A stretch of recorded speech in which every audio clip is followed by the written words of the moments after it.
Bonjour, aujourd'hui une petite vidéo sur l'état de fatigue, mais surtout quand je parle d'état de fatigue, c'est en lien avec les professionnels de l'accompagnement.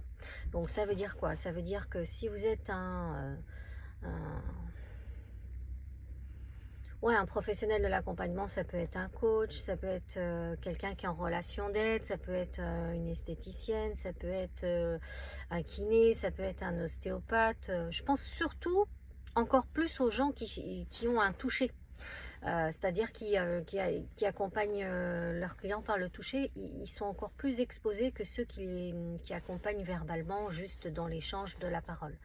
Ce que je veux dire, c'est que au-delà du fait que vous vous sentez épuisé, que vous pouvez par moments être très fatigué, n'hésitez pas donc bien évidemment à voir un médecin, à faire un check-up, un bilan pour voir si tout est ok et si c'est en lien avec un problème en interne vis-à-vis de votre santé. Mais la réalité énergétique est une réalité avec laquelle vous devez aussi composer. Pourquoi je dis ça? Parce que la dernière fois, j'ai eu une cliente qui me disait, elle est ambulancière, et elle me disait qu'elle était complètement épuisée, que du coup, elle n'avait pas beaucoup de temps pour elle. Et en échangeant avec elle, je me souviens qu'effectivement, elle a un métier où elle est vachement exposée, c'est-à-dire exposée aux projections psychiques. C'est-à-dire que les personnes qu'elle aide, puisqu'elle est ambulancière, sont des personnes qui sont en souffrance, dans une grande détresse. Enfin, on va dire, c'est pas la santé, ils pètent pas le feu.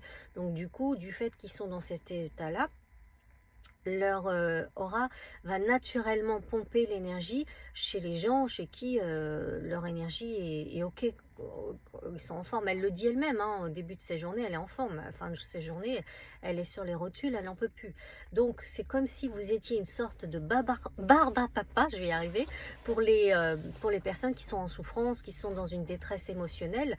Vous êtes, on va dire, en proie à être pollué psychiquement et aussi à être pompé psychiquement. Et ça, c'est un fait, c'est réel. Donc, l'idée, c'est qu'à un moment donné, je pense que les gens qui sont comme les esthéticiennes ou les kinés ou les ostéos, ils doivent le sentir encore plus euh, puisqu'ils sont obligés de toucher leurs patients, il y a un espèce de transfert, c'est-à-dire que s'ils ont des énergies, si leurs patients ont des énergies basses, ils peuvent, par le toucher, transférer des énergies et sentir des angoisses, des états, des émotions qui ne leur appartiennent pas. Donc le risque, il est grand. On va dire, bon, bah, c'est bien beau de nous dire ça, Sia, mais maintenant on fait quoi de cette info? Eh bien, l'idée, c'est que vous puissiez renforcer votre protection psychique. Il existe de multiples astuces qui peuvent vous aider à rester dans des vibrations hautes, ça c'est clair, ça existe. Et ensuite, vous avez aussi la possibilité euh, d'avoir des rituels qui vous élèvent. Donc, n'hésitez pas, par exemple, à vous balader dans la nature, n'hésitez pas apporter, par exemple, avoir recours à la lithothérapie. Certaines pierres peuvent faire barrière et peuvent être un bouclier. Enfin, il y a pas mal de choses qui existent qui peuvent vous aider à garder et à maintenir votre vital de manière à ce que les gens ne viennent pas naturellement se servir comme si vous étiez une pompe à essence. Vous comprenez ce que je veux dire? C'est important que vous conserviez votre intégrité énergétique de manière à ce que vous ayez aussi du temps pour vous, du temps pour vous occuper de votre famille, du temps pour vous occuper de votre maison.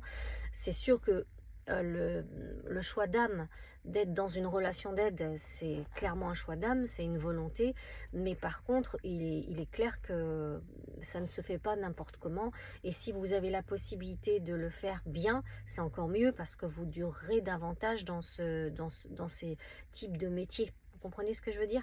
Donc l'idée, c'est n'oubliez pas la nature, n'oubliez pas tout ce qui est holistique, les huiles essentielles, la lithothérapie.